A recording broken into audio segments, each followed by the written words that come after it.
계시록 6장 5절에서 8절입니다. 요한계시록 6장 5절에서 8절입니다. 함께 하실 말씀은 요한계시록 6장 5절에서 8절입니다. 셋째 인을 떼실 때 내가 들으니 셋째 생물이 말하되 오라 하기로 내가 보니 검은 말이 나오는데 그 탄 자가 손에 저울을 가졌더라. 내가 내 생물 사이로부터 나는 듯한 음성을 들으니 이르되 한 데나리온의 밀 한 대요 한 데나리온의 보리 속대로다. 또 감람유와 포도주는 해치지 말라 하더라. 넷째 인을 떼실 때에 내가 넷째 생물의 음성을 들으니 말하되 오라 하기로 내가 봄에 청황색 말이 나오는데 그 탄자의 이름은 사망이니 음부가 그 뒤를 따르더라. 그들의 땅 4분의 1의 번세를 얻어 검과 흉년과 사망과 땅의 짐승들로서 죽이더라.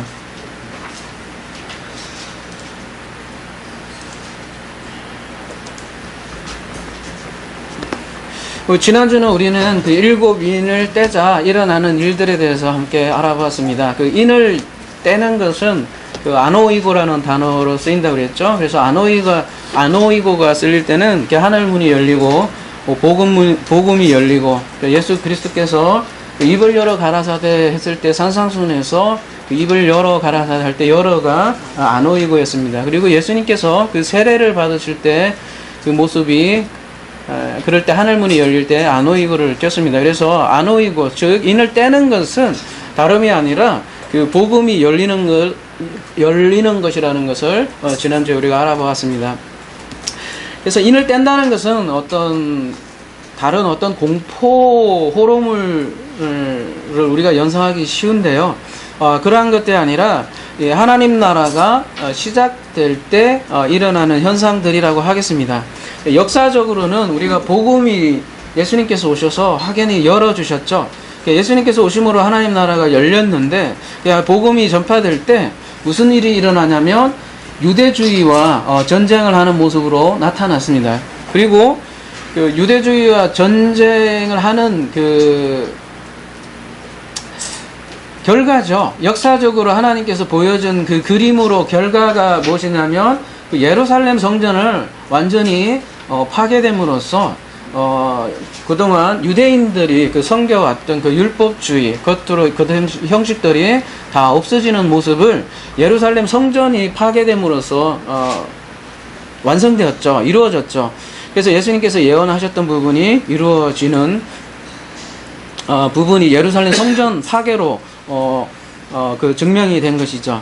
그래서 율법주의가 종국을 맞는 것을 예루살렘 성전을 파괴로 이렇게 보여준 것입니다. 그리고 지난주에는 우리 네 생물이 우리 그림으로 보듯이 우리 네 생물이 사자, 송아지, 사람, 독수리 이렇게 지난주에 우리가 알아보았잖아요. 각각 생물들이 한 말들을 이렇게 부르는 거예요. 사자가 흰 말을 부르고 송아지같이 생긴 생물이 붉은 말을 부르고 이렇게 했을 때 각각 말이 등장하고 말 위에 탄자가 등장을 합니다. 지난주에는 우리는 흰말과 붉은 말을 살펴보았습니다. 흰말 탄자는 다름이 아니라 예수 그리스도라는 것을 알아보았습니다. 흰말 탄자가 적그리스도가 아니라는 여러 가지 이유를 우리가 한번 알아보았죠. 그리고 말은 흰말, 붉은 말, 검은 말 있지만 말은 어느 때 사용이 됩니까? 네, 어떤 분이 저에게 메일로 질문을 해오더라고요. 해왔어요. 어떤 질문이었냐면 솔로몬 왕 때 신명기에도 그렇고 왜 왕들은 말을 많이 두지 못하게 하느냐 이런 질문이 오셨어요. 그래서 그 질문에 제가 답하기를 말은 전쟁에 사용하는 거고 그래서 왕들이 자신의 권력, 힘을 의지하려고 할 때 말을 많이 둔다는 것이죠. 그래서 성경에서 신명기에서 왕들이 여자는 왜 왕들이 여자를 많이 거슬려고 하는 거죠? 여자를 좋아해서 그런다는 것보다는 그 왕권 확립을 위해서 여러 나라와 이렇게 엮이는 거죠. 말하자면 엮으려고 그러는 거죠. 그래서 자기의 권력을 유지하려고. 그러니까 결국은 하나님을 의지하지 않고 권력과 그 다음에 말, 전쟁, 힘 이런 거에 의지하지 말라는 의미로 그렇게 얘기한 것이죠. 세상 나라는 당연하죠. 세상 나라는 당연히 힘과 권력 이런 것을 추구하지만 하나님 나라는 그런 걸 추구하지 말라. 그런 의미에서 말을 많이 두지 말라고 그렇게 얘기를 했었던 것이죠. 그만큼 말은 옛날에는 강력한 전쟁의 도구였고 말을 많이 가졌다는 것은 그만큼 그 군사력이 강한 것이죠. 지금 같으면 전투기가 최신의 전투기가 많으면 전쟁의 군사력이 많겠지만 예전에는 이렇게 말이 군사의 강력한 힘이었습니다. 그래서 말은 전쟁을 상징을 하고요. 근데 문제는 무슨 전쟁이냐 이러는 것이죠. 우리가 요한계시록을 보든 성경을 보든 항상 문자로만 취하면 문자로 보입니다. 우리 사람이라는 건 참 특이해서요. 두 가지 컬러로 보이게 되거든요. 근데 성경에서 이렇게 문자를 취하느냐, 그 안에 문자 안에 있는 담긴 의미를 취하느냐에 따라서 저저 방향이 다르거든요. 근데 여기에서 그냥 겉으로 드러나는 현상들만 보면 여러분 여기 보면 뭐 전쟁 같고 기근 같고 사망 오늘 이렇게 나오지만 겉으로 일어나는 그런 현상들처럼 보입니다. 그러나 여러분 전쟁 기근 이런 것들은 굳이 예수님께서 예언을 하시지 않아도 얼마든지 일어나는 일 아니겠습니까? 그때 예수님께서 유대 사회에 왔을 때도 그렇지만 지금도 마찬가지로 전쟁 기근은 있잖아요. 그래서 요한계시록에서 얘기하는 전쟁 기근, 뭐 마마 이런 것들은 겉으로 보이는 것들이 아니고요. 영적으로 얘기하는 것입니다. 그 영적 의미가 무엇인지 우리가 한번 알아보도록 하자는 것이죠. 그래서 계시록의 네 말은 스가랴에 나오는 그 네 말과 일치를 하고요. 그 스가랴서에서 나오는 그 말들은 네 말들은 하나님의 심판을 대행하는 그 대행자들이었습니다. 그리고 마찬가지로 하박국 3장에 나오는 하박국의 기도도 말을 타고 심판하는 장면이 나옵니다. 근데 하박국은 여러분이 잘 아시다시피 어떤 성경이죠? 그러니까 이스라엘을 심판을 하는데 이스라엘이 왜 심판을 받습니까?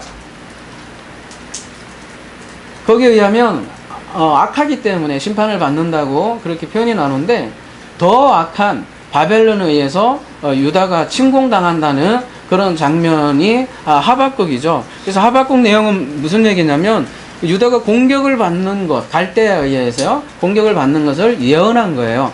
그러면은 그 하박국의 언어와 요한계시록의 언어가 똑같다는 거예요. 그러면 요한계시록도 마찬가지로 어떤 심판을 당하는 내용이겠죠. 어떤 민족에게 혹은 어떤 가까이는 우리가 흔히 알기로는 로마에 의해서 이거 역사적으로 일어났지요. 그래서 이 말탄자들은 불순종한 이 이스라엘 민족에게 심판을 하는 하나님의 도구임을 우리가 알 수 있어요. 그러니까 심판은 그리스도께서 하시는 거예요. 적그리스도가 심판을 하지 않아요. 우리가 그 말탄 모습이 막 적그리스도처럼 모이고, 그러니까 이 전쟁이 일어나고 이러니까 적그리스도가 그런 전쟁을 일으킨다 이렇게 생각을 하는데 역사의 주관자는 적그리스도가 아니에요. 하나님 장중에 있는 것이죠. 그래서 1절에서 예수님 7인 중에 하나를 떼자 예루살렘에 대한 심판을 시작하는 거예요, 여러분. 그리고 첫째 흰말은 지금 흰말은 우리가 신부를 상징한다고 그랬죠. 교회, 정결한 교회를 상징한다고 했고, 예수님께서 이렇게 정결한 교회와 함께 전쟁을 수행하는 것입니다. 그래서 정결한 교회에서 복음을 선포하겠죠. 그래서 이 정결한 복음이 말씀을 전하게 되면, 정결한 말씀이 전하게 되면, 전쟁이 일어날 수밖에 없다는 거예요. 그래서 그 전쟁의 모습은 또 흰말에서 붉은 말로 바뀌는 겁니다. 그래서 이게 여러분 흰말, 좀 더 자세히 나중에 알아보겠지만, 흰말, 붉은 말, 검은 말, 청황색 말을 어떤 역사적인, 세대적인, 순차적인 역사적 사건으로 보시면 안 돼요. 이게 동시에 이렇게 우리에게 일어나는 일들로 여러분이 보시면 됩니다. 왜냐하면 청황색 말을 보면 나중에 한꺼번에 다 다 등장하거든요. 사망, 음부, 검, 흉년, 사망이 같은 내용이 한꺼번에 다 등장을 하는 거예요.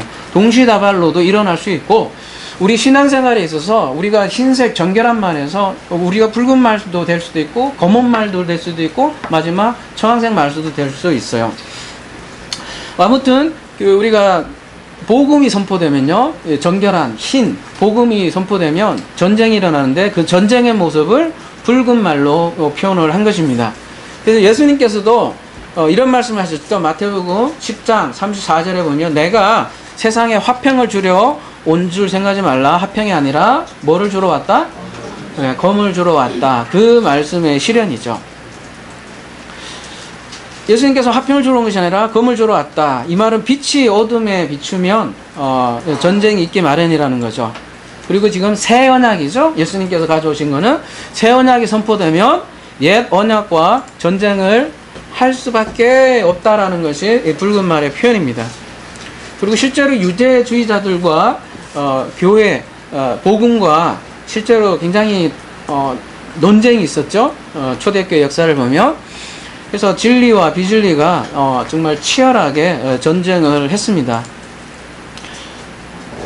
그래서 빛이 들어오면 여러분, 나라와 나라가 전쟁을 하게 됩니다. 오후에는 창세기 오늘 첫째 날에 할 텐데요. 그 빛이 들어오게 되면 나라와 나라가 전쟁을 하게 되는 것입니다. 이 요한계시록의 전쟁의 궁극적인 전쟁은 누구와 누구의 전쟁이냐면 하나님 나라와 나라는 나라가 전쟁을 하는 겁니다. 우리가 세상에 바깥에 뭐 독일 히틀러, 뭐 프랑스 혁명 이런 기근 전쟁 이런 거를 예언을 한 것이 아니라 궁극적으로 그런 전쟁도 마찬가지로 그 전쟁 속에서 내가 보는 거잖아요. 모든 세상은 나의 투사라고도 하잖아요. 그 모든 세상에서 일어나는 것들은 사실은 내 안에서 이루어지는 것들을 하나님께서 보라고 보여주시는 것들이거든요. 그래서 궁극적으로 요한계시록에서 얘기하는 전쟁은 하나님 나라와 나라는 나라의 전쟁을 얘기하는 것이에요. 흰말을 타고 온 예수 그리스도께서 복음이 선포돼요. 그러면은 무엇을 부수고 들어오냐면 내가 가지고 있는 틀, 내가 가지고 있는 가치관, 내가 가지고 있는 프리즘, 내가 가지고 있는 안경 이런 것들을 부수고 들어온다는 것이죠. 나는 이만하면 됐다고 생각하고 나는 이만하면 안주하고 싶은데 복음이 들어오면 그걸 깨고 부시고 들어온다는 것이죠. 그렇게 천국은 내가 이루는 것이 아니라 하나님께서 침노해서 들어오는 것입니다. 이처럼 말들은 하나님 나라가 시작되면 일어나는 일들을 말을 통해서 지금 보여주는 것입니다. 오늘은 흰말, 붉은 말, 이어서 검은 말, 청황색 말에 대해서 우리가 한번 알아보도록 하겠습니다. 마태복음이라네요. 계시록 6장 5절 제가 한번 다시 읽어보도록 하겠습니다. 셋째 인을 떼실 때에 내가 들으니 셋째 생물이 말하되 오라 하기로 내가 보니 검은 말이 나오는데 그 탄 자가 손에 저울을 가졌더라.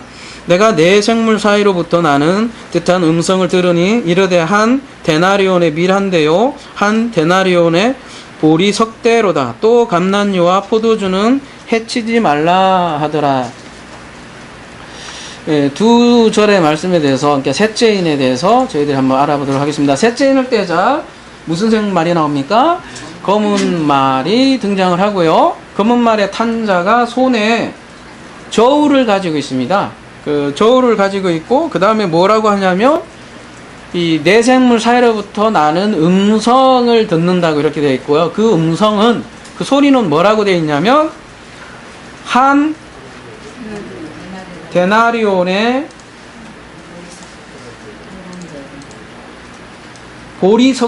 한 데나리온의 밀 한 대요 한 데나리온의 보리 석 대로다 이런 말을 하고 있습니다. 좀 아리까리한 말을 하고 있죠. 저울로 지금 밀과 보리를 측량하는 장면이고요. 그 측량한 결과 한 데나리온의 밀 한 대, 한 데나리의 보리 석 대로다 이렇게 얘기를 하고 있습니다. 무슨 내용일까요? 여러분이 아마 이렇게 쓰여지면 굉장히 쉬울 텐데 지금 휘발유값 얼마예요? 1리터에 제일 싼 데는 1,475원 정도 하더라고요. 65원 요 정도. 1리터에 1475원이요. 그러면 여러분 느낌이 어떻게 나옵니까? 괜찮죠? 그런데 갑자기 1리터에 15,000원. 막 이러면 여러분 어떻게 돼요? 갑자기 기겁을 하죠? 그런 비슷한 말이에요. 한 데나리온에 밀한데요. 한 데나리온에 보리 석대로다. 근데 감람류와 포도주는 해하지 말라고 하십니다. 오늘 제목이 감람류와 포도주는 해치지 말라고 했는데 이런 내용들을 한번 알아보도록 하겠습니다. 원문으로 조금 자세히 조금 보면요.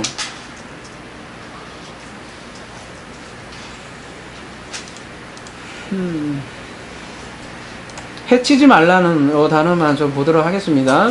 나머지는 뭐 크게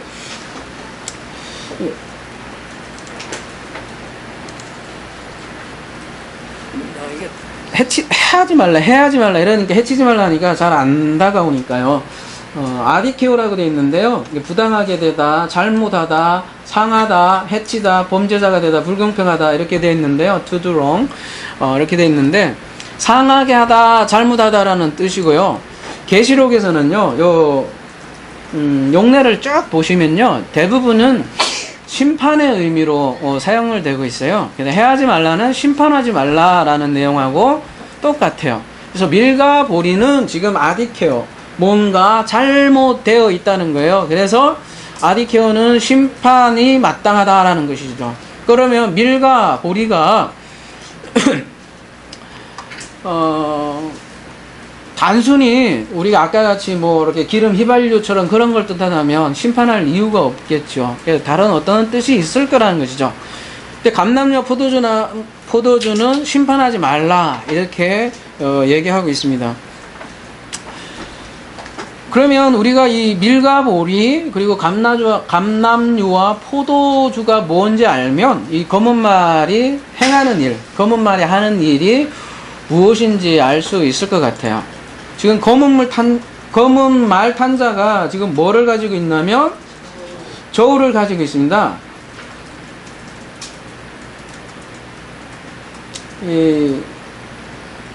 근데 이 저울은 어떨 때 사용하냐면 물건의 어떤 가치를 달 때 사용을 하죠.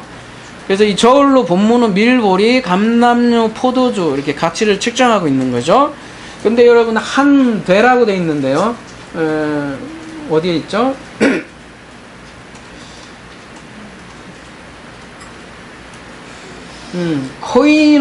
코이닉스라고 되어 있는데 코이닉스라고 한 되라고 되어 있는데요. 이거는 우리나라 말로 이렇게 좀 바꾼 건데 코이닉스 한 대면 얼마 어느 정도 되죠? 우리 어르신들 요만큼 돼요? 요만큼 돼요. 미리 한 대라고 하면 어떻게 될까요?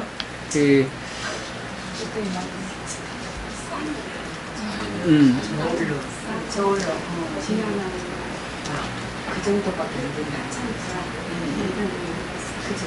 그 정도밖에 안 된다. 코이닉스는 남자 군인이 한 사람이 하루에 필요한 곡식 정도가 된다고 그래요. 그러니까 1리터 정도 된다고 하는데 1리터를 그렇게 많이 먹나? 우리 집 요즘은 그렇게 많이 안 먹는 한 1리터면 밀을 1리터 넣으면 요보다 좀 더 되나요? 그러니까 한창 밥 먹는 그 로마 군인들이 한 하루 정도 먹는 곡식의 양이 이 코이닉스 정도 된다 그래요. 근데 이 키케로라고 하는 키케로에 의하면 이 12코닉스가 한 데나리온이었대요. 그 당시에. 거꾸로 얘기하면 한 데나리온이면 12코이닉스 지금 우리나라 말로는 되는데 12대 한 12리터 그 정도를 구매를 할 수가 있는 거예요. 근데 지금은 어떻게 됩니까? 12대를 살 수 없고 한 대밖에 살 수 없는 거예요. 아까 얘기했듯이 휘발유를 1495원이 아니라 이제 거의 2만원 가까이 이렇게 1리터에 2만원이면 뭐 누가 차 끌고 다닐 수 있겠어요? 그게 살인적인 인플레이션이죠. 그러니까 한 대밖에 못 사는 거예요. 한 대밖에. 그러니까 그 한 사람이 하루 종일 일해봐야 한 1리터의 밀밖에 못 사는 거죠. 그런 살인적인 인플레이션을 이렇게 겉으로 보기에는요, 이렇게 표현을 하는 거예요. 그리고 밀이 보리보다 좀 더 3배 정도 더 비싸요. 밀이 보리보다, 지금도 그렇죠. 보리는 좀 껄끄럽기도 하고 좀 그 당시에 더 고급스러운 음식이었다고 그럽니다. 그래서 밀은 한 데나리온이면 36대를 살 수 있는데 지금은 3대밖에 못 산다는 거예요. 그리고 실제로 이스라엘에서 AD 64년에 이렇게 엄청난 흉년이 일어났고 이 물가가 16배가 상승했다고 그래요. 그래서 이러한 내용으로 보면 우리가 이 밀, 보리 이러한 내용으로 보면 뭐 한대, 석대 이러한 표현들이 겉으로 보면 경제적 기근으로 보이잖아요. 그런데 이게 경제적, 항상 요한계시록 그렇듯이 겉으로 보이는 경제적인 정치적인 내용이 아니거든요. 이 3가지 음식으로 줄일 수 있어요. 밀, 보리는 결국은 곡식이라고 할 수 있고요. 포도주, 감람류는 이게 모두 그 제사, 성례와 관련이 된 음식이거든요. 그러니까 밀, 보리는 뭘 만들어요? 결국은 나중에 떡을 만드는 재료예요.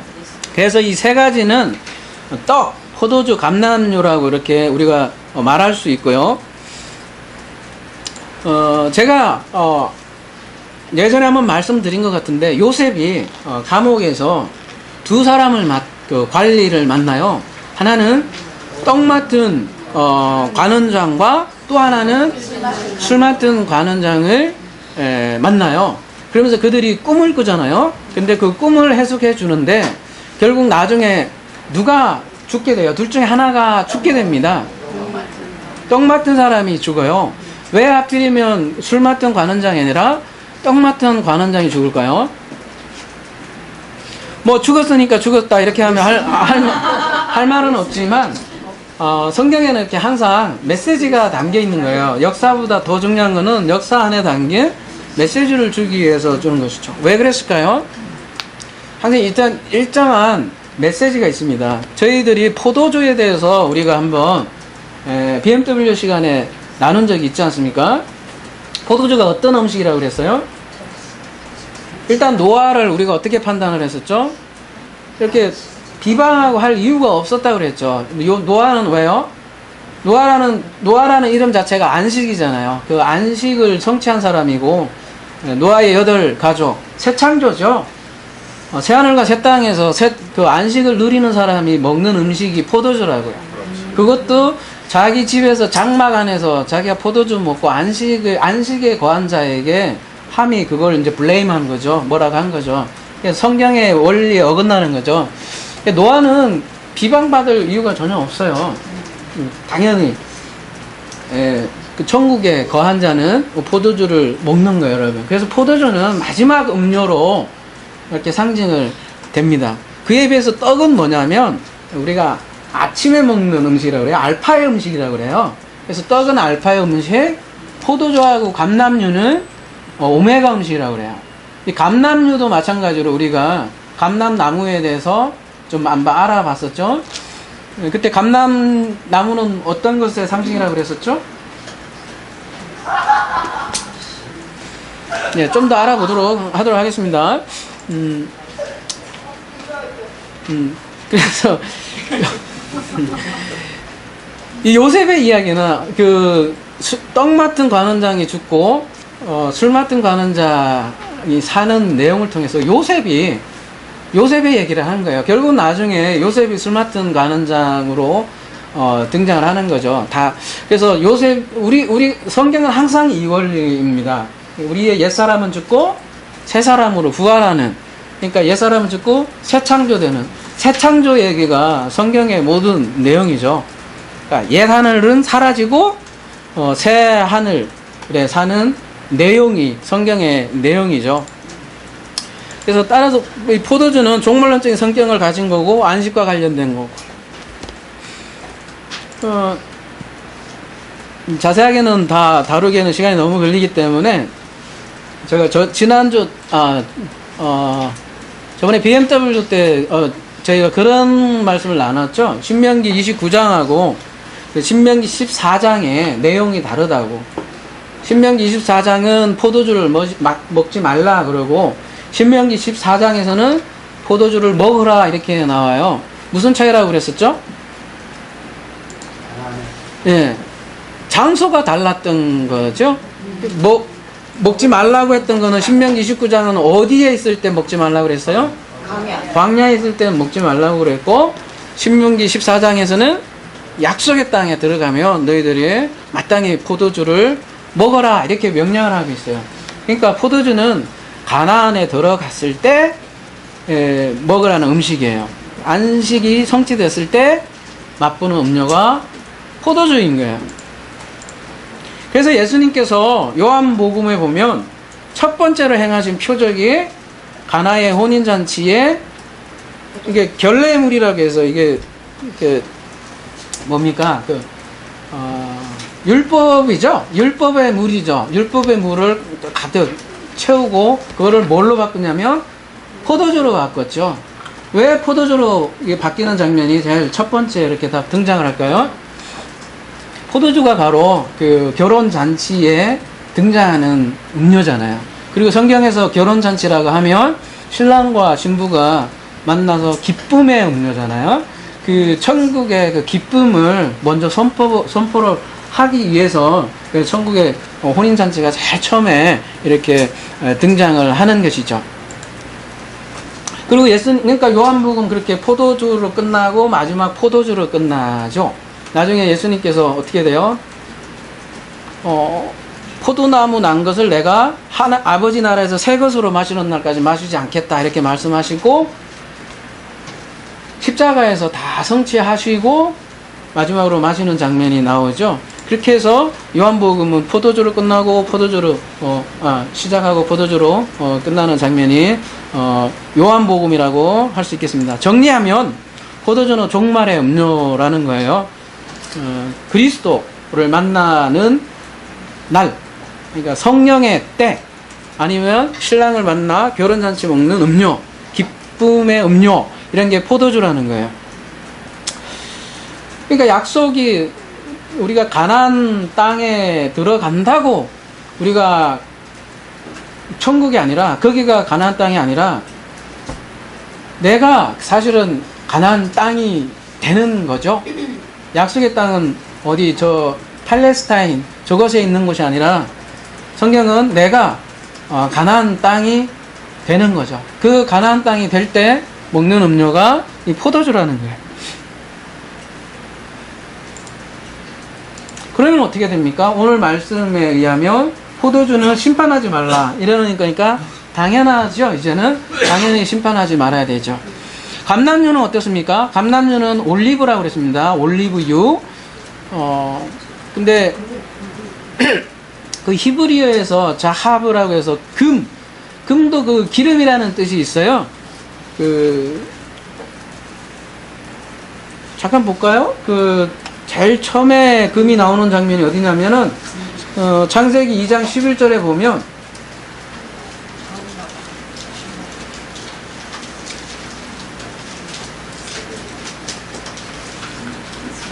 요 금이 있어요. 그 창세기 2장에 금이 있는데 요 자합이라고 하는데 요 자합이 보면요. 이 금인데 노란 금 색깔의 기름도 자합이라 그래요.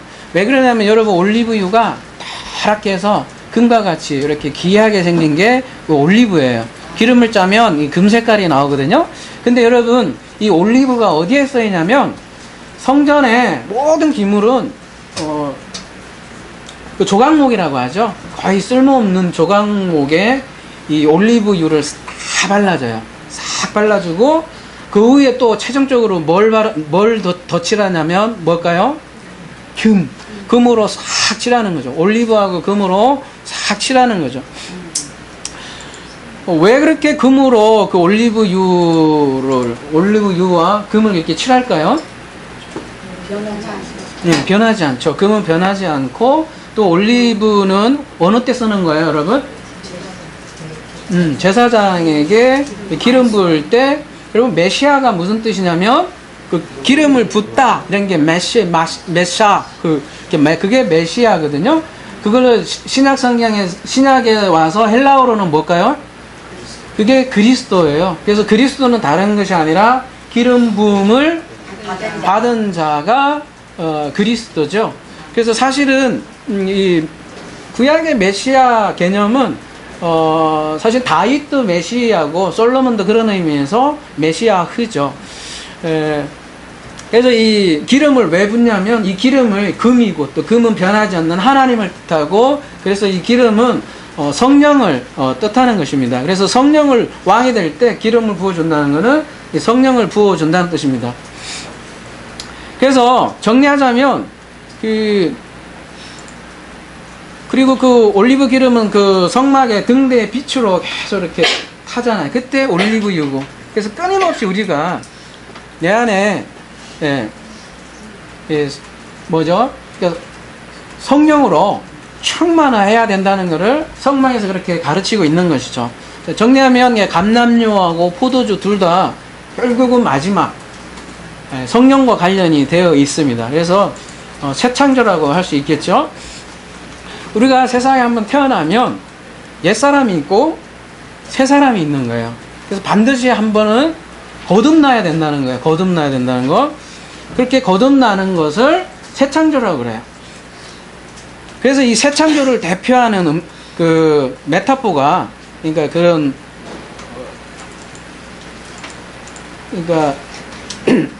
뭐죠?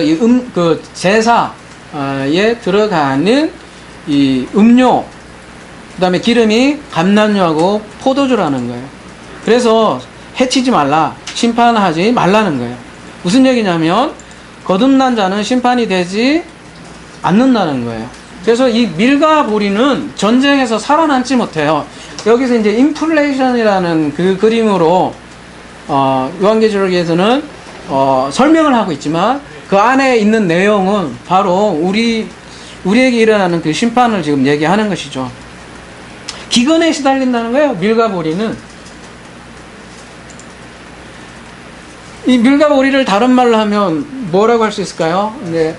옛 질서라고 할 수 있겠죠? 옛 질서. 옛 질서는 대표적으로 뭐를 얘기할 수 있을까요? 그래요. 우리 옛 질서. 다 같은 말이겠죠? 옛 하늘, 옛 사람, 옛이고 맞나? 왜 이렇게 생소하지? 율법, 여러분 말씀하시는 대로. 또 뭐가 있을까요? 뭐 성전도 대표로 돼 있으니까 돌성전이겠죠? 돌성전. 그리고 그 율법을 대표하는 인물은 모세였었죠. 근데 새 질서는 뭐가 될까요?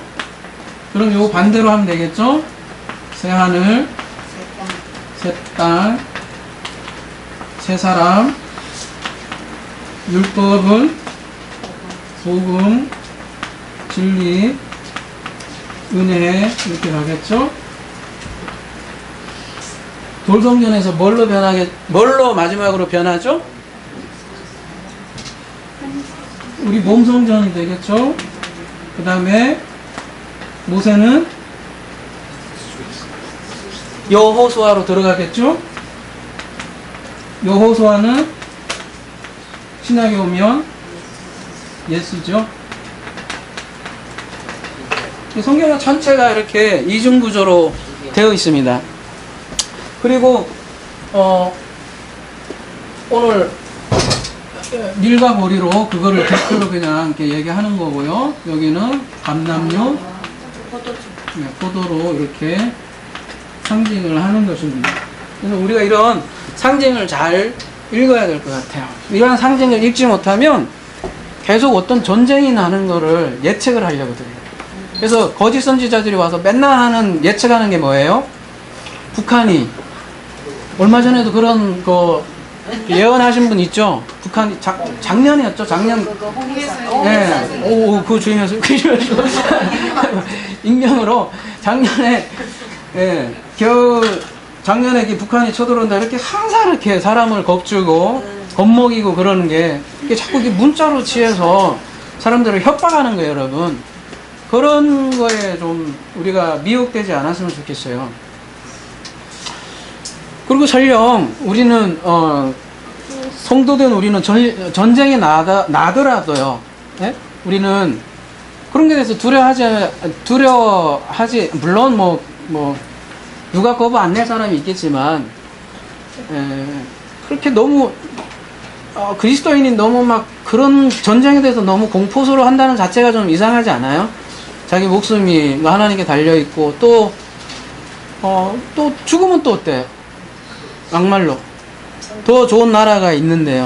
그런 우리가 좀 하나님의 그 안식에 좀 있으면 좋을 것 같아요. 그러면은 전쟁이 뭐 나든 뭐 하든 우리가 어떤 흔들리지 않잖아요. 근데 이 사람들은 자꾸 그 전쟁 난다는 걸로 자꾸 미혹을 한다는 것이죠.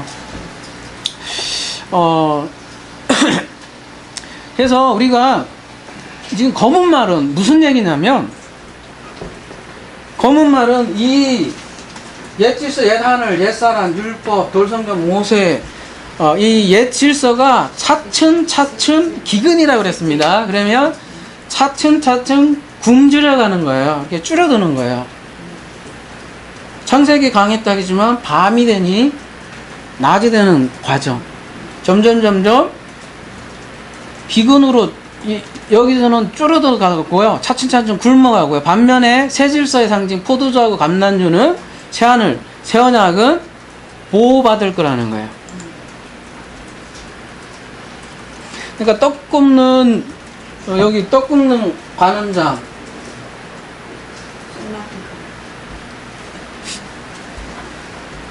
죽을 거고 그 다음에 술 맡은 관원장 요셉은 산다는 것이죠.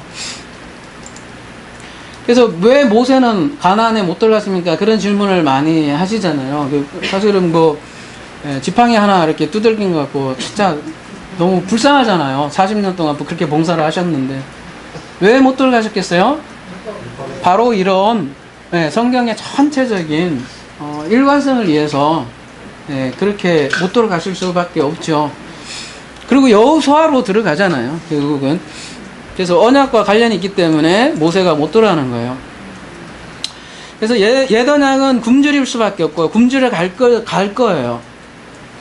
그 장면을 밀과 보리로 지금 얘기를 하는 거고, 지금 요한계시록에서는 무엇을 촉구하고 있냐면, 요한계시록이 쓰였을 당시에 그 상황이 그렇다는 거예요. 여러분 계시록 2장 3장에 보면 유대주의자를 사탄의 회당이라고 그랬어요.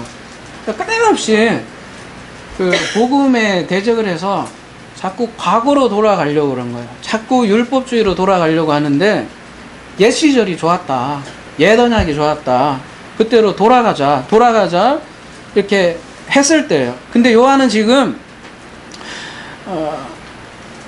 그 율법으로 돌아가려고 하는, 율법과 복음하고 지금 심각한 논쟁에 있는 그 상황에서 너희들이 지금 뭘 택할 거냐, 너희들이 과거로 유대주의로 택하면 이러한 기근에 시달릴 수밖에 없고 심판을 받을 수밖에 없다, 이런 것을 촉구하고 있는 거죠. 그러니까 새 언약을 어떻게 해라?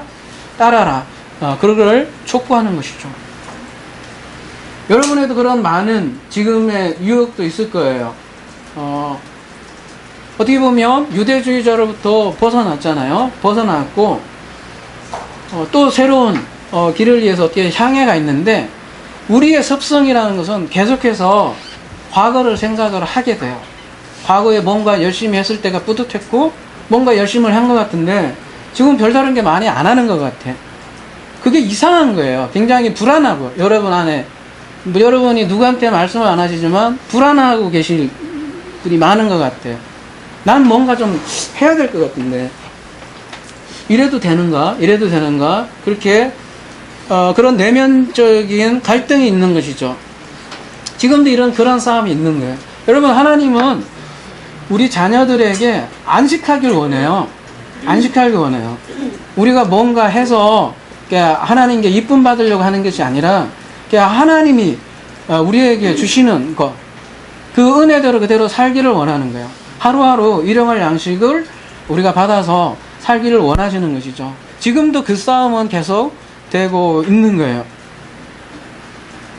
그래서 지금도 우리가 새 언약에 들어왔지만, 옛 언약의 그 힘이라고 할까요? 과거 습성이 계속 우리를 당기고 있다는 것이죠.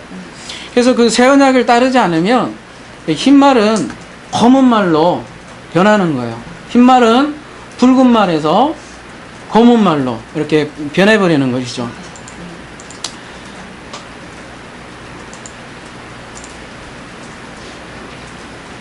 근데 이 검은 말이, 그러니까 기근의 말이지 않습니까? 근데 요셉은 보호하는 거죠. 근데 포도주를 마시는 자는 보호되는데, 이 포도주가 가나 혼인잔치에 참여한 자고요. 이 사람들은 기근에 시달리지 않는다는 거예요. 그 기근은 뭐예요, 그러면은? 지금 흔히들 말세라고 하지 않습니까? 그리고 지금 만약에 이 기근이 그 기근이라면, 그러니까 우리 양식을 먹지 못하는 기근이라면, 인류사에는 늘 기근이 있었죠. 그리고 우리 한국만 본다면, 그렇게 기근에 시달리는 분이 그렇게 많나요? 그렇게 많지는 않을 거예요. 물론 좀 계시긴 하지만, 그렇게 굶어 죽지는 않는 것 같아요. 그래서 여기서 얘기하는 기근은 우리가 말 그대로 굶주려 죽는 그 굶주림이 아니라 어떤 굶주림이죠? 아모스 8장 11절 한번 가보시면, 진리의 말씀. 주 여호와의 말씀이니라. 보라, 날이 이를지라. 내가 기근을 땅에 보내리니 양식이 없어 주림이 아니며 물이 없어 가람이 아니요 여호와의 말씀을 듣지 못한 기갈이라. 이렇게 되어 있습니다. 성경에서 말하는 기근은 바로 여호와의 말씀을 듣지 못할 기근이라는 거예요. 지금 여러분 정보의 시대죠. 인터넷에 정말 우리는 수많은 정보가 있어요. 인터넷에 수많은 설교도 있고요. 근데 그 안에 생명의 양식은 없다는 거예요. 그런 면에서 지금이야말로 예전에도 그랬고요. 예전에도 먹을 양식이 없었어요. 제가 요즘 기독사를 이렇게 연구를 해보는데 예나 지금이나 정말 먹을 양식은 없어요. 소수예요. 그래서 그런 의미에서 지금도 그렇고 예전도 그렇고 검은 말의 시대인 것이죠. 온통 풍요 번영 복음이라고 하죠. 그게 넘쳐나는 것이죠. 그리고 예수를 믿으면 잘 되고 잘 나가고, 그 다음에 천국에서는 천국 티켓 지금 따놨고, 천국 티켓은 보장되고, 그리고 또 그런 것들이 아니면 어떤 세대주의나 이런 걸로 사람들을 협박을 하고 위협을 해서 이렇게 종교생활 열심히 하게 만들거나, 아무튼 이렇게 사람을 가만히 놔두지 않고 어느 게 우리가 이게 비질로는 눈이 가려지게 만드는 이 세상인 것 같아요. 정말 네이버 뭐 이렇게 쳐놔도 수많은 정보들이 있잖아요. 여러분, 수많은 설교 많은데 왜 하필 이렇게 좁은 이 구석에 왔겠어요? 요즘 교회 개척하는 작은 교회 누가 가려고 해요? 그럼에도 불구하고 여기 우리는 최소 평균 1시간 이상이잖아요. 왜 이렇게 오겠어요? 그만큼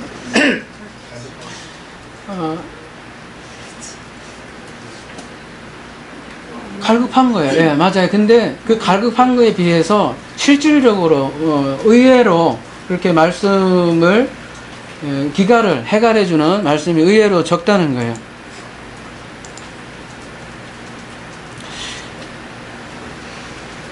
그럼 이 요한계시록은요, 이 레이기 언어하고 똑같은데요. 이게 하나님 나라에, 그러니까 말하자면 편성하지 않는 자는 기근에 시달리는 거예요. 하나님 나라에 편성하지 않는 것을 그 언약적 저주라고 하거든요.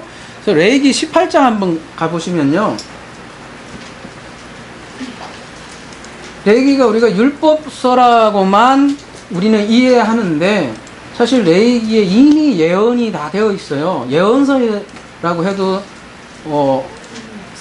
틀림없을 정도로 이 레이기에는 이미 미래를 다 얘기를 하고 있어요. 한번 레이기 18장 24절에서 28절 한번 보겠습니다. 너희는 이 모든 일로 스스로 더럽히지 말라. 내가 너희 앞에 쫓아내는 족속들이 이 모든 일로 말미암아 더러워졌고 그 땅도 더러워졌으므로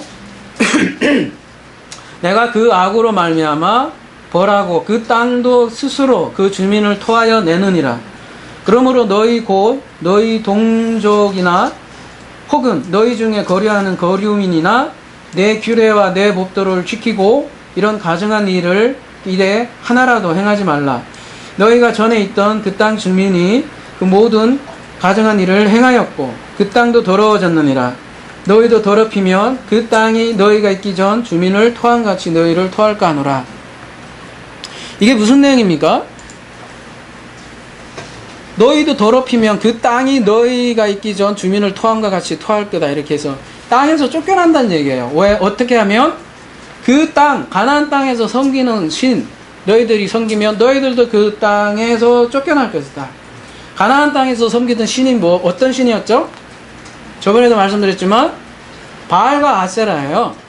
그 바알과 아세라는 그 풍요 번영의 신이라고 그랬잖아요. 그 남자 신하고 여신이 결합을 하면 그 신들이 감흥을 얻어서 비를 내려주고 농사를 잘 해주게 하는 풍요의 신이에요.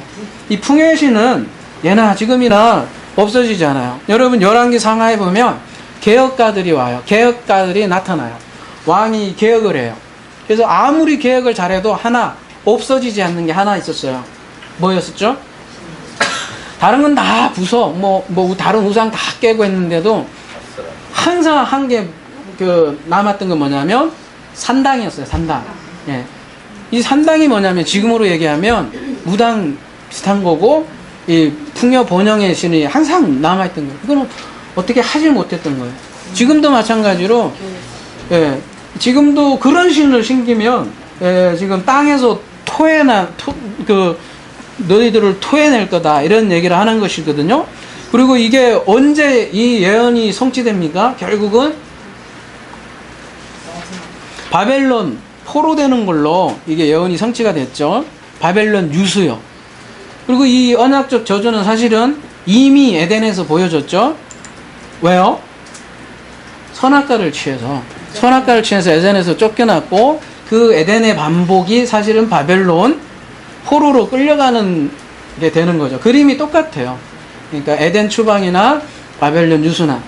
그러니까 에덴이나 바벨론 얘기나 가나안 얘기나 다 지금 우리 얘기고 계속해서 역사는 반복된다는 걸 보여주고 우리는 역사를 통해서 어떤 신앙생활을 해야 되는가를 보여주는 것이죠. 사실은 창세기가 제일 처음에 나오는 성경인데 놀랍지 않나요? 처음부터 선악을 취하면 추방된다는 거. 생명을 취하라. 처음부터 율법을 취하면 죽는다. 그렇게 가르치는 게 놀랍지 않나요? 처음부터 우리는 생명이신 예수 그리스도를 잡아야 된다는 것을 처음부터 얘기를 하지 않습니까? 근데 지금 생명나무인 하나님의 아들 예수 그리스도께서 오셨는데 바리새인들은 뭘 취한 거예요? 쉽게 얘기해서 그들은 선악과를 취한 거예요. 생명나무가 왔는데도 그들은 그대로 선악과를 취하고 있는 것이죠. 그러니까 이 바벨론, 에덴 추방처럼 지금 이제 이스라엘은 또 추방을 당해야 되는 것이죠. 그 추방이 최종적으로 뭘로 역사적으로 이루어졌냐면 바로 예루살렘 성전 파괴로 나타난 것이죠. 그러니까 이 언약적 저주요, 이 심판은 이 새 언약을 거부한, 이 생명나무를 거부한, 예수 그리스도를 거부한 유대인들에게 해당됐던 것이죠. 그러니까 하지만 검은 말 탄 사람은 감람류와 포도주를 해치지 않습니다. 보호하죠. 심판 중에도 누구는 보호한다?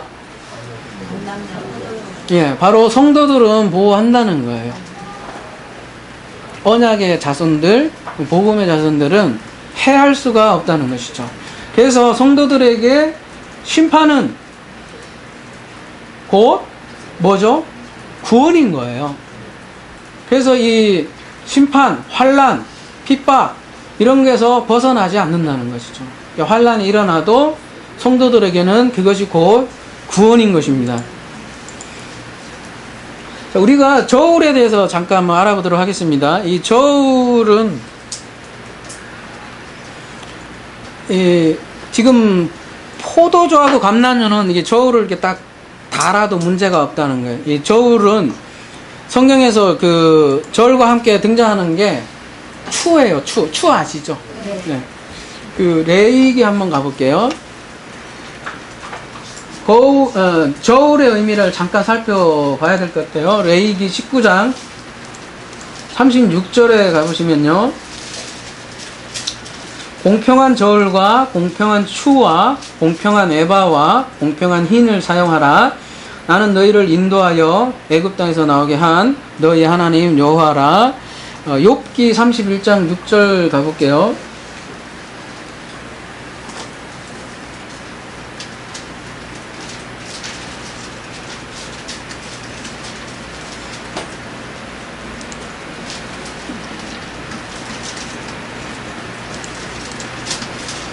하나님께서 나를 공평한 저울에 달아보시고 그가 나의 온전함을 아시기를 바라노라. 하나님께서 우리를 공평한 저울로 달아본대.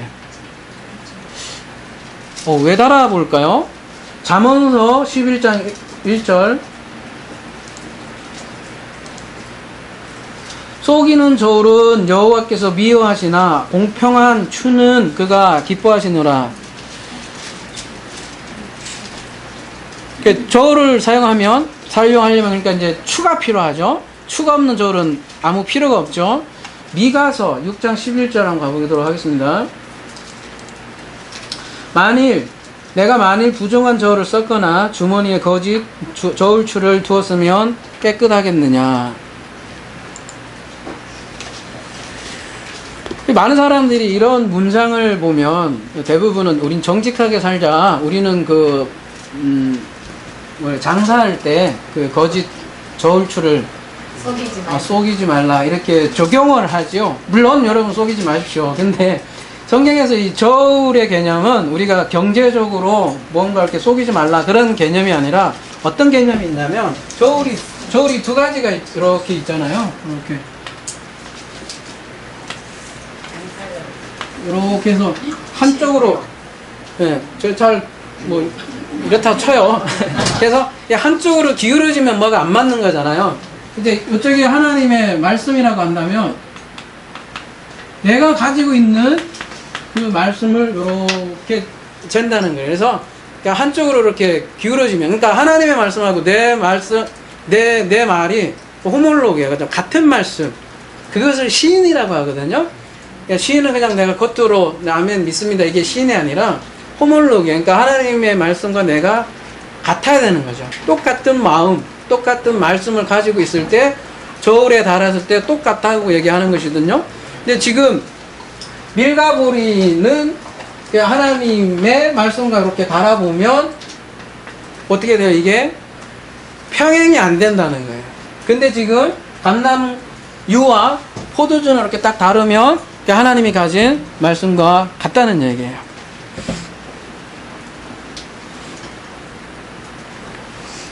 내가 가진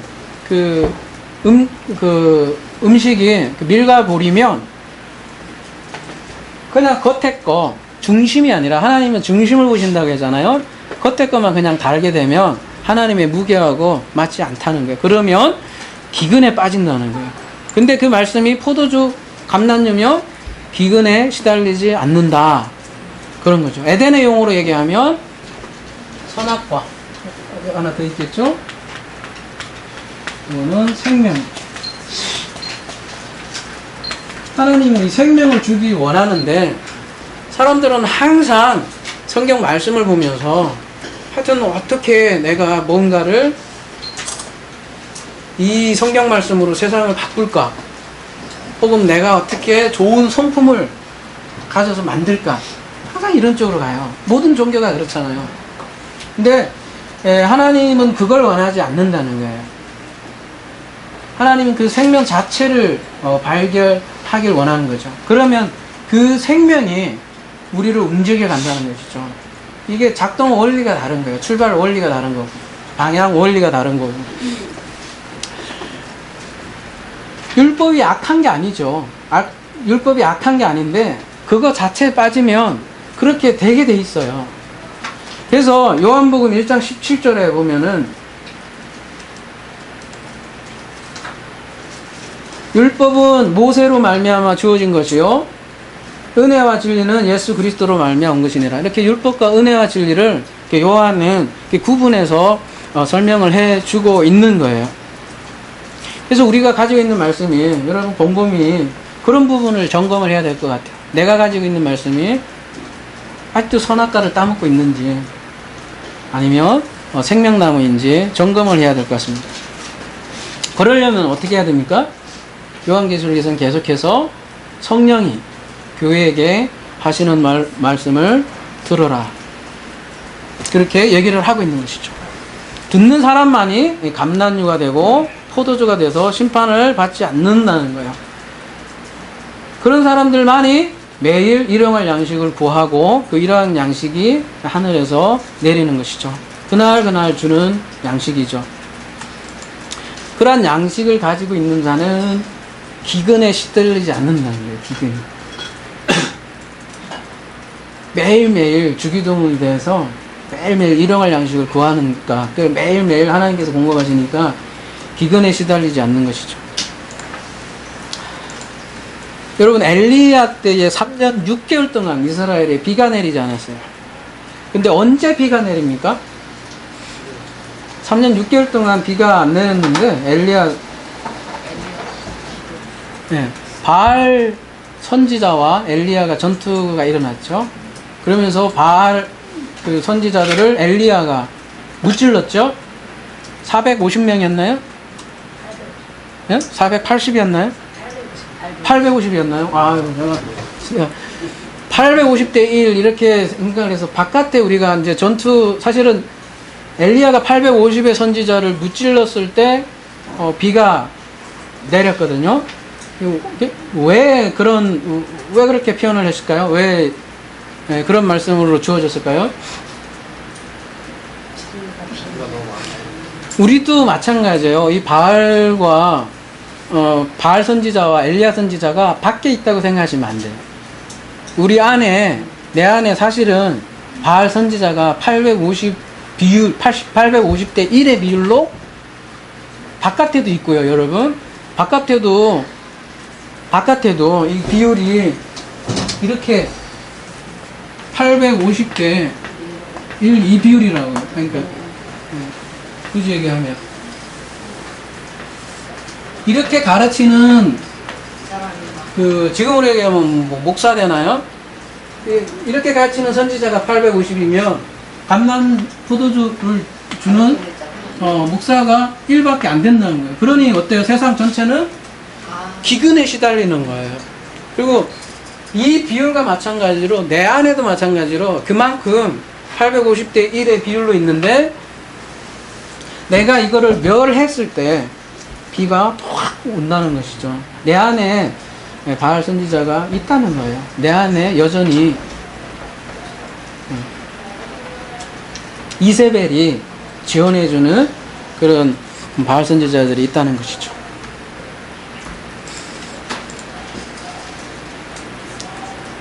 그래서 우리가 잘 살펴봐야 될 것 같아요. 여전히 우리가 바알 선지자들을 말을 듣고 있는지 아니면 성령의 음성을 듣고 있는지 살펴봐야 되고요. 그래서 성령의 음성을 들을 때 우리가 하늘의 양식이 내려지는 것입니다. 이러한 양식을 얻지 못하면 어떻게 돼요?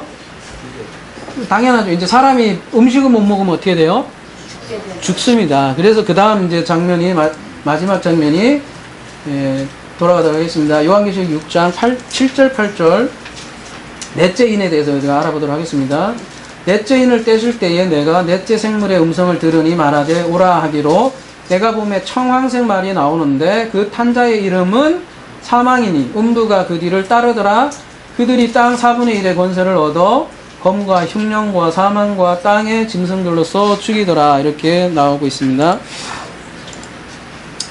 넷째 인을 띄니까 청황색 말이 나옵니다. 넷째 생물은 누구냐면 독수리죠. 독수리 생물이 넷째 청황색 말을 부르는데 이 청황색에 대해서 조금 한번 볼게요. 계시록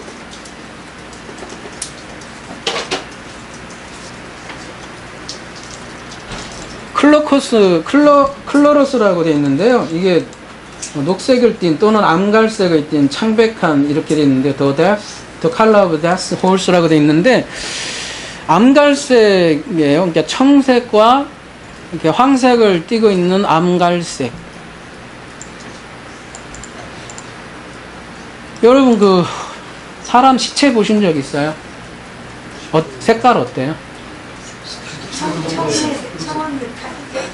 실제 이 색 맞죠? 푸르딩딩 해갖고 멍든 것 같은 푸르딩딩 그렇죠? 청황색은 그래서 시체 색깔이에요. 거의 죽기 직전에 시체 색깔을 청황색이라고 하는데 공교롭게 넷째 생물은 독수리예요. 그래서 여러분 예수님의 종말 강화에 보면 이런 내용이 나와요. 마태복음 24장 28절 보면 죽음이 있는 곳에는 독수리들이 모일 것이니라 이렇게 돼요. 죽음이 뭐예요? 시체잖아요. 시체 있는 곳에 독수들이 모일 것이니라 이렇게 공교롭게 넷째 생물과 마지막 죽음이 연결돼요. 그리고 말탄자의 이름이 사망이라고 딱 나오기 때문에 청황색은 사망이라는 것이 확실하죠. 그러니까 이 사망의 그 말탄자의 이름이 사망이라는 거 얘기하는 거니까 이 사망을 어떻게 표현을 한 거예요? 흔한 얘기로 의인화 하는 거예요. 의인화. 네. 의인법이라고 하죠. 그리고 뒤에는 이제 음부가 바짝 뒤따르는 거죠. 예. 근데 이 사망이 무엇으로 죽인다고 그래요? 지금 검과 흉년과 사망과 또 땅의 짐승으로 이렇게 죽인다고 이렇게 표현이 됩니다. 근데 여러분 구약에서도 보면 대표적으로 심판의 모습은 뭐가 나오냐면 칼, 기근, 온역 이 세 가지 전염병이라고 하죠. 칼, 기근, 전염병. 전염병이 다른 말로 하면 뭐겠어요? 지금 이 오늘 요한계시록 얘기하면 사망입니다. 칼, 기근, 사망. 볼까요? 역대상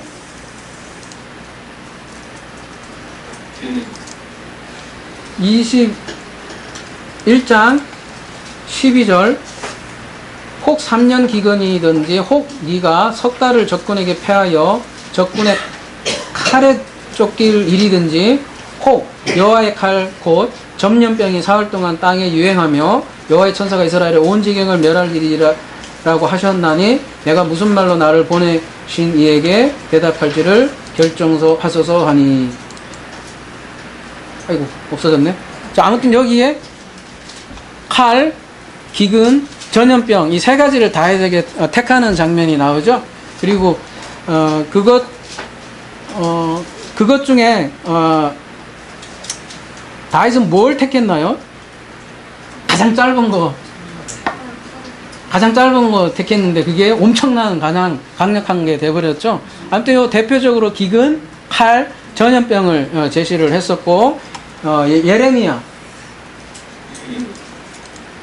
14장 12절 보면요, 그들이 금식할지라도 내가 그 부르짖음을 듣지 아니하겠고 번제와 소제를 드릴지라도 내가 그것을 받지 아니할 뿐 아니라 칼, 기근, 전염병으로 내가 그들을 명하니라. 지금 요한계시록하고 똑같죠. 칼, 기근, 말하자면 사망.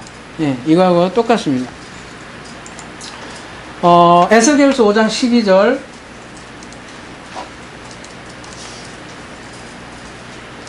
너희 가운데 예 3분의 1은 전염병으로 죽으며 전염병 나오죠.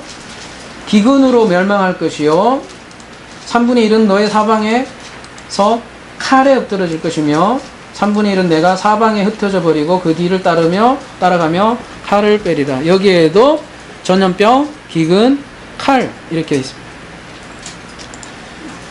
자, 우리 오늘 본문 다시 넘어오면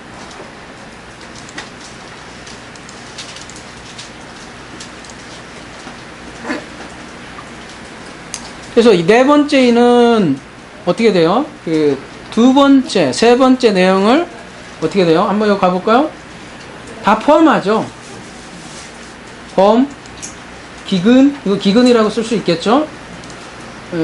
사망. 그러니까 여기 검은 여기 있었죠. 그 둘째 붉은 말. 그 다음에 기근은 아니 붉은 말. 기근은 검은 말. 이렇게 해서 넷째에는 사실은 둘째, 셋째를 모두 포함되어 있는 거죠. 그래서 어떻게 보면 점층적이라고 해야 되나요? 점점 더 심해지는 거. 그래서 이제 시간적 배열이 아니라는 게 이런 이유예요. 이게 같은 내용일 수도 있고 점점 심해지는 그런 내용이라고 할 수 있겠습니다. 그리고 지금 말탄 사람은 4분의 1 건세를 받아서 칼, 흉년, 사망, 그러니까 진성으로 죽인다고 돼 있어요. 4분의 1은 무슨 뜻일까요? 그 사가 전체라면 그 중에 일부분이잖아요. 예, 부분적인 심판을 얘기하는데 나팔 심판에는 어떻게 돼요? 3분의 1로 바뀌고 그 다음에 대절 심판에서는 전체 그러니까 4분의 1, 3분의 1 전체 이렇게 되기 때문에 점점 심판이 강화되는 게 그렇게 표현을 하는 것이죠. 그래서 여러분 이제 시간이 있으면 레위기 26장하고 신명기 28장 한번 읽어보세요. 레위기 26장하고 28장 제가 그거 다 읽으려다가 너무 길어서 엄청난 저주문이 있어요. 우리 신명기 28장 뒤에 보시면 앞에는 좋은 내용 나와요. 들어가도 복 나고 나가도 복 맞고 거기 그런 내용이 나오는데 들어가도 뭐 좋은 내용 많잖아요. 우리 그 앞부분은 엄청나게 목사님들이 얘기 많이 하시잖아요. 근데 뒷부분에 저주가 훨씬 길어요. 막 훨씬 길어. 엄청나게 길어. 그런 거를 근데 여러분 잘 읽어보시면 근데 그거를 다 축약을 하면 이 세 가지로 다 얘기가 된다는 거예요. 전형, 병, 기근, 칼. 근데 이제 그게 겉으로 보면 엄청난 그런 표현으로 보이지만 결국 우리가 지금 요한계시록 이렇게 살펴보듯이 우리가 복음이 없으면 어떻게 죽어가는가를 보여주는 거예요. 그런 그림을 통해서. 그러니까 여러분 너무 그림으로 이렇게 딱 너무 포커싱 돼서 야 하나님은 너무 잔인하다 막 이렇게 하면 성경 못 읽어요. 그러니까 여러분은 어떻게 지어져 가는 거를 그런 그림을 통해서 보여주는 건데 그럼 신명기 28장 언제 한번 읽어보세요. 그 내용의 서머리가 사실은 이 내 생물과 내 인이 얘기가 나오는 거거든요. 그래서 지금 아까 말씀드렸던 그 신명기 28장의 그 저주가 언약적 저주라 그랬잖아요. 그 언약적 저주가 어디에 떨어졌냐면 실제로 유대인들에게 떨어졌어요, 여러분. 이 사람들은 아까도 말씀드렸듯이 이 옛 질서에 머물고 싶었던 사람들이에요. 진짜 메시아가 왔어요. 근데 이 메시아는 자기들이 바라던 메시아가 아니었던 거예요. 어떻게 보니까 이 인간은 우리의 율법 전통을 다 깨는 것 같고, 예? 이 인간은 보니까, 질서를 무시하는 것 같고, 이렇단 말이에요. 그리고 힘도 없어요. 와서 로마도 좀 부숴주고 그래야 되는데, 전혀 그것도 아니고. 그러니까 어떻게 돼요? 거부할 수밖에 없죠. 그러니까 하나님의 진짜 복음을 몰라서, 이게 눌러앉은 거죠. 메시아를 거부했고, 지금도 유대인들은 기다리고 있잖아요. 근데, AD 60년 후반에 그래서 진짜 이 유대인 전쟁이 실제로 일어났고요. 이 유대인의 전쟁은 하나의 메타포죠. 그게 다가 아니라 이런 유대인 전쟁은 지금 우리들에게 일어나는 전쟁을 그대로 보여준 거예요. 그러니까 하나님 나라가 임하면 반드시 전쟁은 일어나요. 우리 아니든 우리 가족 간이든 그런 전쟁이 일어나고 이런 하나님의 새 질서를 거부하는 사람들은 어떻게 된다? 반드시 뭐에 이른다? 제사스 사망이다. 사망에 이르는 거예요. 실제로 예루살렘 성 안에는 떼죽음을 당했어요. 떼죽음을. AD 70년에 성전이 그대로 다 무너졌거든요. 왜 하나님은 이거는 무너뜨렸을까요? 아직도 못 짓고 있잖아요. 왜 이거 무너뜨렸냐고요. 거기 그러면서 희생제사나 이런 것들이 다 무효화됐잖아요. 새 언약 때문에 그렇죠. 근데 이 예언은 우리 유대인에만 해당되는 게 아니라 지금 우리에게도 똑같은 경고고 우리에게도 똑같은 일어나는 것을 이렇게 설명을 하고 있는 거예요. 그래서 결국 네 가지 마을 색깔은 어떻게 변하고 있어요? 흰색, 붉은색, 검정색, 청황색으로 이렇게 발전을 하고 있는 거예요. 그러니까 말씀을 받지 않는 자들은 마지막은 사망이다 라는 것을 이렇게 표현을 하는 거예요. 복음을 받지 않을 때 일어나는 일들이 이런 기근이요 사망이라는 것을 말들로 표현을 하고 있는 거예요. 흰말을 타신 예수님이 우리에게 복음을 던지죠. 검을 던지는 거죠. 그럴 때 세상에는 진짜 말씀 없는 기근을 경험하게 하는 걸 기근을 경험하게 하시는 거예요. 그리고 그것에 말씀이 없다는 것을 알려주시고 그 진짜 말씀을 찾게 하시고요. 그런데 끝까지 그 생명의 말씀을 거부하며 사망에 이른다는 거죠.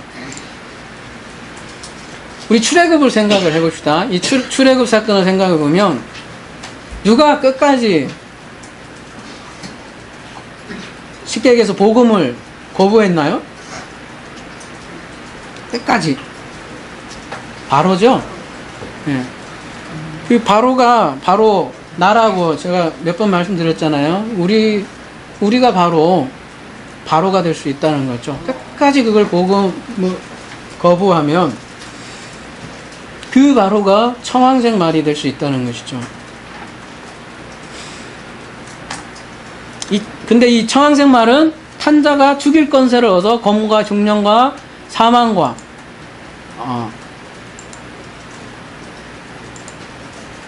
지금 땅에 짐승으로 죽이더라 이렇게 얘기 나오거든요. 그 히포라는 전치사를 썼는데요. 이 히포는 뭐뭐와 함께, 뭐뭐에 의해서, 뭐뭐와 아래서, 뭐뭐으로서 이렇게 번역을 해야 되는데 청황색 말을 타고 있는 자는 혼자 이거 일을 하는 게 아니라 짐승과 함께 혹은 짐승에 의해서, 짐승 아래서 이렇게 해석을 할 수 있거든요.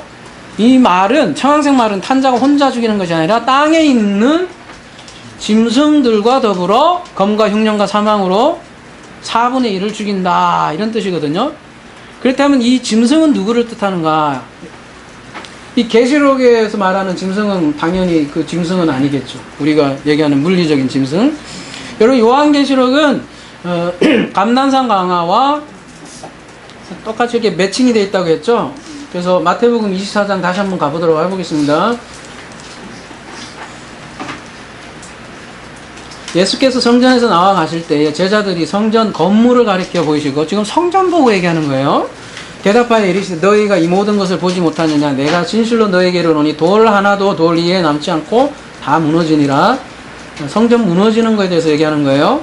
예수께서 감난산에 앉으실 때 제자들이 조용히 와 이르되 우리에게 이르소서 어느 때에 이런 일이 있겠사오며 주의 임하심과 세상 끝에는 무슨 징조가 있사오리니까. 예수께서 대답하여 이르시되 너희가 사람의 미혹을 받지 않도록 주의하라. 많은 사람이 내 이름으로 와서 이르되 나는 그리스도라 하여 많은 사람을 미혹하리라. 난리와 난리 소문을 듣겠고 너희는 상과 듣겠으나 너희는 상과 두려워하지 말라. 이런 일이 있어야 하되 아직은 끝이 아니니라. 민족이 민족을 나라가 나라를 대적하여 일어나겠고 이게 지금 인 얘기하는 거랑 같은 거예요. 우리가 4개의 인을 보는 거잖아요. 이 내용하고 똑같다고요. 지금 마태복음 감난산 강화는 그 예루살렘 성전이 무너지는 거고 그 무너짐으로써 하나님 나라가 임하는 거고 그것을 종말이라고 하는데 제자들은 그걸 3가지로 분리해서 퀘스천을 던지잖아요. 근데 예수님께서는 한 가지로 지금 얘기하는 거예요. 민족이 민족을 나라가 나라를 대적하여 일어나겠고 그것에는 기근 또 기근 지금 얘기 나오잖아요. 지진이 있으려니 이 모든 것은 재난의 시작이니라. 그때에 사람들이 너희를 환난에 넘겨주겠으며 너희를 죽이리니 너희가 내 이름 때문에 모든 민족의 미움을 받으리라. 그때 많은 사람이 실족하게 되어 서로 잡아 죽고 서로 미워하겠으며 거짓 선지자가 많이 일어나 많은 사람을 미혹하겠으며 불법이 성함으로 많은 사람의 사랑이 식어지리라. 그러나 끝까지 견디는 자는 구원을 얻으리라. 이렇게 말씀이 되어 있고요. 이 네 가지 감난상하에 그대로 포함되어 있어요. 전쟁, 기근, 사망. 근데 오늘 본문에는 한 가지가 더 있죠. 뭐가 더 있죠? 짐승. 그렇죠. 짐승 얘기에는 그러면은 감난상 강화에는 없나요? 뭘로 표현된 거죠? 그러면 그렇죠. 거짓 선지자가 많이 일어나 많은 사람을 미혹하리라. 이게 짐승을 이렇게 여기서는 거짓 선지자로 표현을 한 것이고요. 그래서 이 네 번째는 잘 보면 그래서 짐승이 등장을 하는 거예요. 이 짐승들이 바로 세상을 미혹하게 하는 거짓 선지자들한 거예요. 그래서 거짓 성도들은 거짓 선지자를 따라가는 거예요. 서로 맞물려 있는 거예요. 예? 근데 거짓 선지자를 따라가면 마지막은 뭐다? 사망이고 음부가 뒤로 따라간다는 거예요. 어디 하데스. 음부가 뭐예요? 다른 말로 지옥이죠. 예. 거짓 선지자를 따라가서 사망에 이른다는 거예요. 지금도 거짓 선지자 미혹은 끊임없이 있어요. 뭐 가장 대표적인 게 유대주의자고요, 율법주의자고.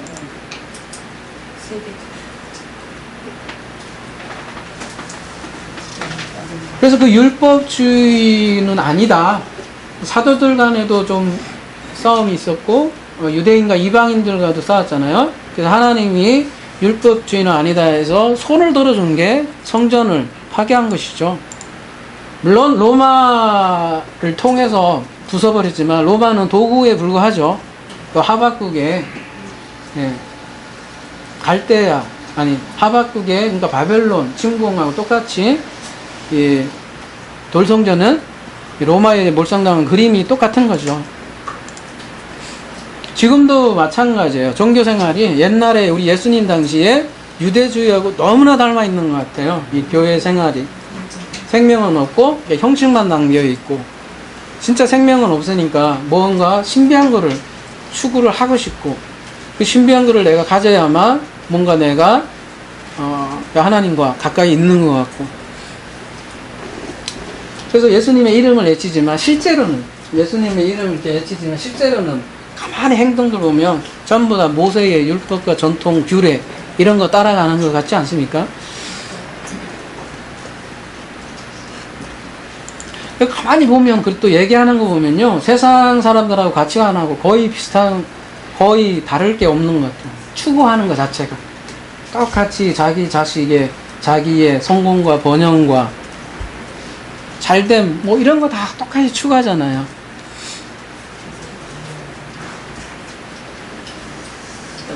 진짜 다양한 형태로 나오는 것 같아요. 율법주의, 신비주의, 세대주의 이런 형태로 다양하게 형태로 나오는데 그 다 실질적인 본질이 없기 때문에 다 일어나는 현상이거든요. 본질. 그래서 예수님이 타시는 말은 그 흰말이에요. 흰말. 흰말 타신 흰말을 타고 전쟁을 하신다고요. 이제 전쟁이 되면 이제 붉은 말로 되고 붉은 말은 다시 검은 말이 되고 검은 말은 이제 기근을 나타내고 그래서 이런 옛사람 예단들은 기근으로 다 설설설설설 결국 말라 죽을 거예요. 겉으로는 그 사람들이 굉장히 번영하고 잘 살죠. 솔직히 잘 살아요. 그렇게 추구하는 신앙생활이 보면 겉으로는 굉장히 교회도 부흥하잖아요. 막말로. 그런 사람들이 모이니까 굉장히 번영한 사람들끼리 또 모이니까 강남교회하고 여러분 강북교회하고 틀리잖아요. 근데 겉으로 보기에는 그렇게 굉장히 번영하고 잘 나가는 것 같지만 성경에서는 뭐다? 그것이 기갈이다. 여호와의 말씀이 없는 비갈이다. 그래서 점점 사실은 말라 죽어가고 있는데도 살았으나 죽은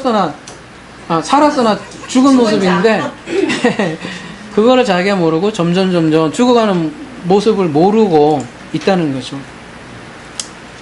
결국은 갈 곳이 사망이라는 것입니다.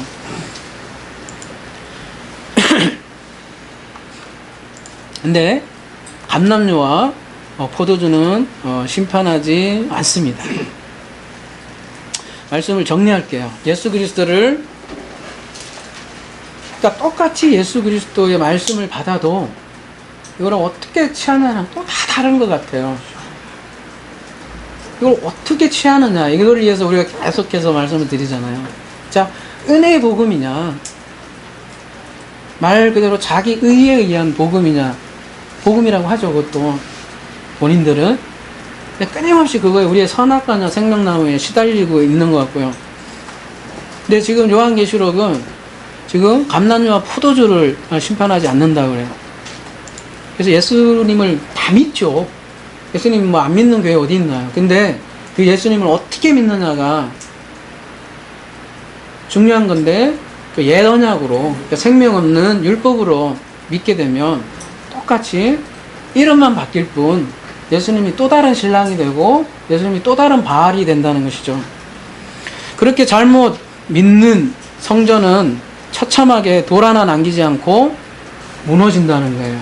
이것이 역사고, 그게 돌성전이지만 우리도 또한 몸성전인데 하나님께서는 그러한 성전은 심판하신다는 거예요. 그것이 돌 하나 남기지 않고 무너지는 성전의 실체라는 것이죠.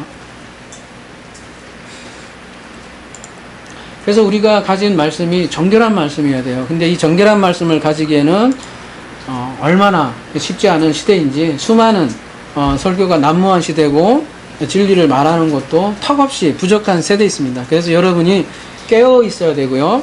그야말로 지금은 기근의 시대라는 거예요. 그래서 여러분, 저하고 여러분은 이 진리의 말씀으로 경거히 서야 될 것 같습니다. 그래서 공동체가 필요한 거고, 우리 끊임없이 서로를 살펴보고 서로 건면하면서 우리가 서로 일용할 양식을 우리가 매일매일 하나님께 기도해가면서 서로 건면해가면서 서로 진리로 바로 서서 진짜 하나님의 양식으로 우리가 불법이 성한 이 시대에 사랑이 식지 않고 끝까지 승리하는 저와 여러분이 되기를 기도합니다.